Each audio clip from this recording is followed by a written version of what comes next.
In February 2025, Indonesian President Prabowo Subianto officially launched the Daya Anagata Nusantara Investment Management Agency, commonly known as Danantara. The stated mandate was massive in scale, to consolidate state assets into a $900 billion sovereign wealth fund, intended to rival global benchmarks like Singapore's Temasek or Norway's government pension fund. But the domestic market rejected the premise on day one.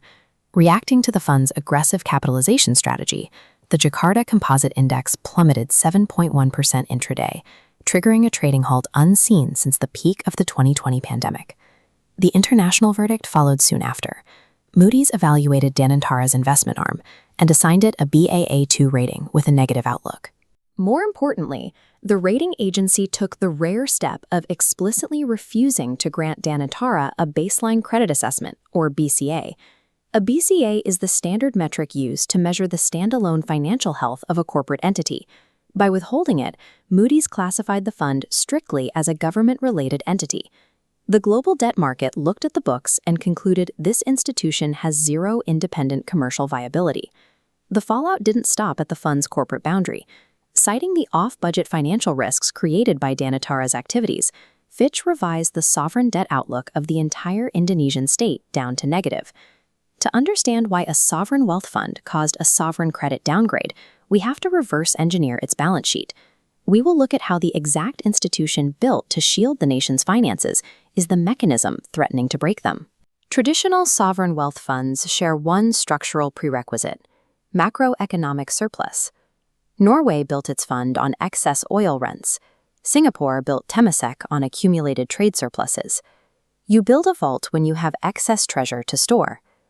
Danantara was established during a period of acute fiscal constraint. There was no surplus to draw from.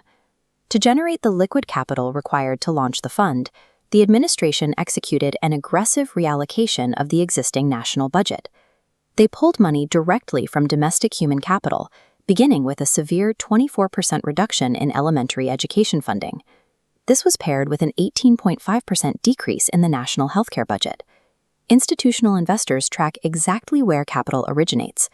When a state slashes public services to capitalize an investment vehicle, the market reads that as an act of desperation, not a projection of strength.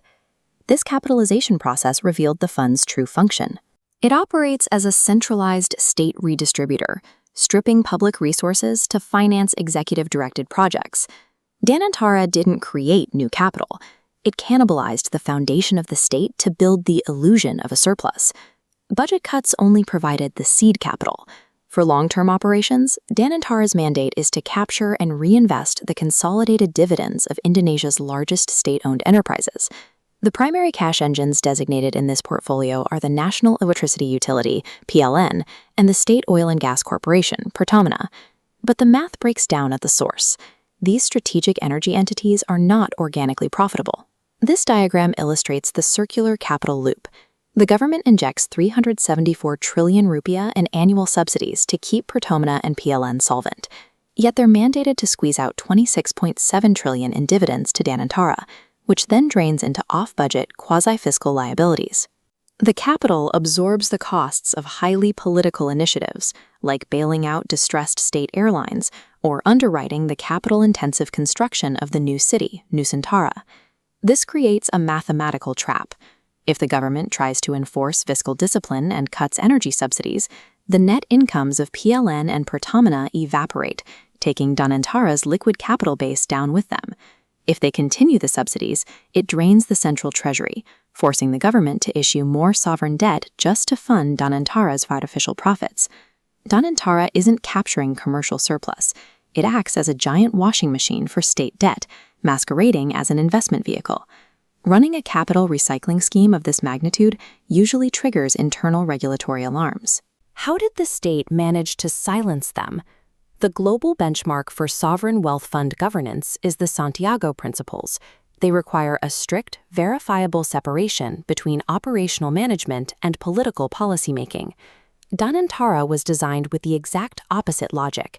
It centralizes executive authority directly under presidential control, deliberately bypassing traditional ministerial checks and balances. The most glaring administrative violation sits at the top. The CEO of the fund concurrently serves as an active minister in the political cabinet. To create a facade of accountability, the state systematically co-opted its own watchdogs. Independent national audit agencies, like the BPK and KPK, were dragged from their external oversight roles directly into Danantara's internal supervisory committee. By making the external auditors part of the internal team being audited, genuine public transparency is neutralized. An auditor cannot investigate a committee they sit on. Transparency wasn't accidentally lost. It was systematically engineered out of the structure to hide off-budget liabilities.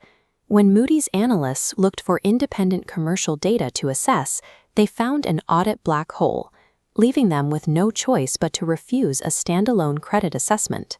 Those internal dividends are vastly insufficient to cover Danantara's mandate, which includes absorbing an estimated $26 billion in industrial downstreaming costs. To cover the shortfall, Danantara utilized its legal authority to raise commercial debt on capital markets, issuing specialized debt instruments branded as Patriot Bonds.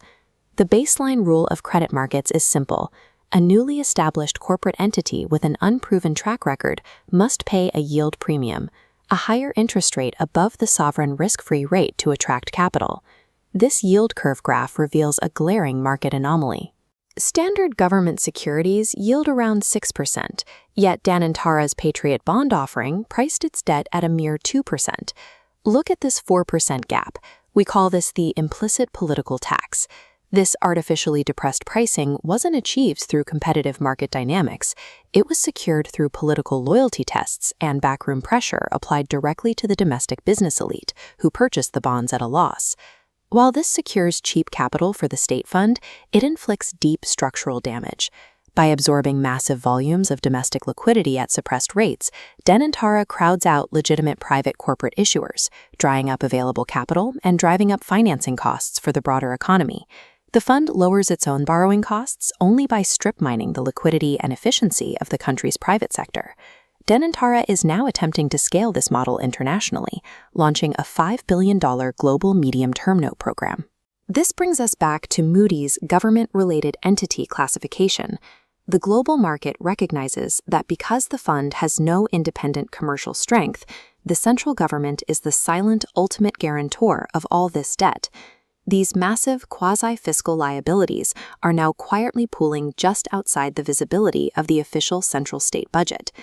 If a highly leveraged downstreaming project collapses or a state airline bailout fails to restore profitability, the financial losses do not stop at Danantara's corporate boundary.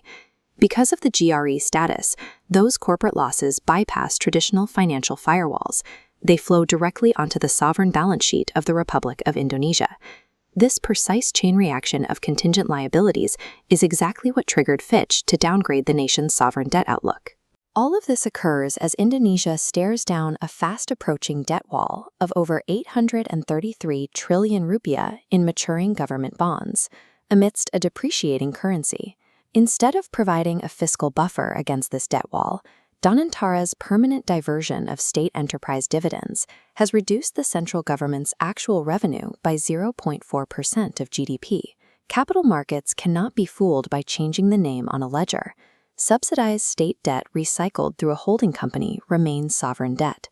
A vehicle explicitly designed to project global financial strength and bypass sovereign debt limits has instead become the primary contagion vector, elevating the macro risk of the entire Indonesian state.